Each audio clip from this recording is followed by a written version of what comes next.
आज इन्हीं प्रयासों से भारत परमाणु समृद्ध बन पाया है। 5 देश थे उस समय में, फ्रांस था, यूएस था, रशिया, यूके और चाइना। ये 5 देश थे। हमें किसी से दिक्कत नहीं थी, हमें चाइना से दिक्कत थी, क्योंकि चाइना चुपचाप उस समय पाकिस्तान को भी परमाणु शक्ति दे रहा था। वो तो आपको पता ही है जी, है वो तो उसका नाजायज, मैं ज्यादा नहीं बोलूंगा, तो उसके चक्कर में, पाकिस्तान और चाइना के चक्कर में यहां इंडिया ने काम पूरा कर दिया। उनके लगातार प्रयासों के चलते 1997 के अंदर उनको भारत रत्न दिया गया। 41 साल तक उन्होंने भारत की सेवा करी। 1999 में वो रिटायर हुए। उन दिनों वाजपेयी जी एक्शन में चल रहे थे इधर, यहां ये रिटायर हुए, वाजपेयी जी एक्शन में, उन्होंने फोन मिला दिया, और हाँ भी कलाम जी बात सुनो यार, अपना मंत्रिमंडल हम बना रहे हैं, तुम्हारे को हम मिनिस्ट्री देना चाहते हैं, आ जाओ यार, तुम बुद्धिमान आदमी हो। विजनरी लीडर थे वाजपेयी जी, अपने आप में विजनरी थे। बोले अब्दुल कलाम को लूंगा तो बहुत अच्छा रहेगा, माइनॉरिटी भी हमारे साथ जुड़ेगी, बुद्धिमत्ता भी मिलेगी, इंटेलिजेंस भी बिल्ड होगा। अब्दुल कलाम जी को कन्विंस करने में लगे। कलाम जी बोले 1 दिन बाद बताऊंगा जी।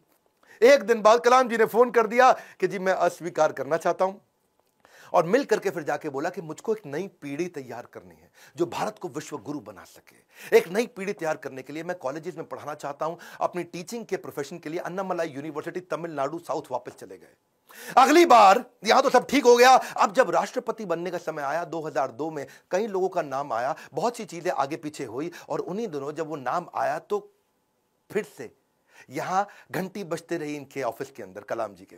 और जब ऑफिस में घंटी बजती रही, किसी को नहीं पता चला, तो किसी ने, इनके वाइस चांसलर ने इनके यूनिवर्सिटी में जाके भाग के कलाम जी को बोला, अरे कलाम जी आपके यहां प्रधानमंत्री जी का फोन आ रहा है बार बार। कलाम जी गए, उन्होंने फोन उठाया, तो नमस्कार, बातचीत शुरू हुई। तो वाजपेयी जी ने कहा, देखिए एक रिक्वेस्ट करूंगा, अब मना नहीं करना, पिछली बार आपने मना किया था, अब नहीं करना। तो कलाम जी ने पूछा, कहिए क्या रिक्वेस्ट है।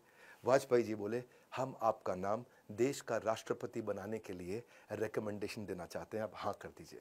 अब्दुल कलाम जी मुस्कुराए और बोले 1 घंटे का समय दीजिए। 1 घंटे के बाद वो वापस गए, उन्होंने फिर फोन किया और स्वीकार कर लिया। बोला ठीक है, मैं इसके लिए तैयार हूं। अब कलाम जी का राज्य अभिषेक होना था, जैसे भगवान राम का राज्य अभिषेक हुआ 14 साल के वनवास के बाद में।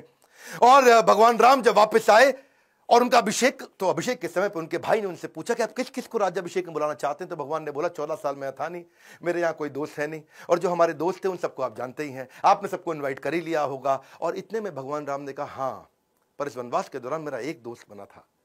वही शुरुआत के जो साल थे, उन दिनों एक नाविक हमें नदी पार कराया करता था, केवट।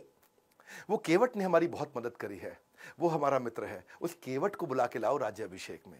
और केवट को लाके सबसे आगे भगवान राम के उस राज्याभिषेक में बुलाया गया था। ठीक उसी प्रकार जब अब्दुल कलाम जी से पूछा गया कि अब आपका भी राज्याभिषेक हो रहा है, you are going to become president of India, और कलाम जी ने कहा, आपने जिस जिसको बुलाना था सबको बुला लिया है, मेरे 2 ही मित्र हैं।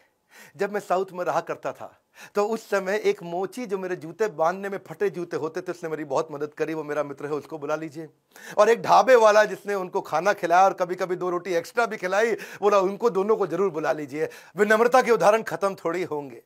आमतौर पर जब व्यक्ति बड़ा होता है या राष्ट्रपति बन जाता है तो कहीं कहीं ट्रक लेकर के राष्ट्रपति भवन जाता है, और कहीं मल्टीप्लाइड एक्स्ट्रा ट्रक लेकर के बाहर निकलता है। पर अब्दुल कलाम जी केवल एक मात्र ऐसे राष्ट्रपति थे जो 2 सूटकेस से भवन में गए थे, और निकलते वक्त 2 ही सूटकेस लेकर के भवन से वापस आए थे। उनकी कुल संपत्ति में क्या था? कुछ नहीं था। एक रामेश्वर में उनका पैतृक घर जो उनके पिता ने बनाया था, 2500 उनकी किताबें, एक वीणा जिसको बजाने में उनको बड़ा आनंद आया करता था, वीणा बहुत बजाते थे, एक उनकी कलाई की घड़ी, एक सीडी प्लेयर जिसमें वो भजन सुना करते थे, एक लैपटॉप था, 6 कमीजें जिनमें 3 तो डीआरडीओ की दी थी, 3 उनकी खुद की थी, 4 पेंट थी टोटल, जो 2 डीआरडीओ की दी थी, 2 उनकी खुद की थी, 3 सूट थे और 1 जोड़ी जूता। हाँ, लेकिन उनके पास खास बात क्या थी? 40 डॉक्टरेट थी। खुद पीएचडी की पढ़ाई कभी नहीं करी, कोई मेडिकल पीएचडी की पढ़ाई नहीं करी, पर जिस यूनिवर्सिटी जाते थे लोग उन्हें डॉक्टरेट देते थे। लॉ, इंजीनियरिंग, साइंस, कितनी तरह की doctorate, Padma Bhushan, Padma Vibhushan, Bharat Ratna, Veer Savarkar award, Ramanujan award, कई प्रकार के इनको अवार्ड मिले।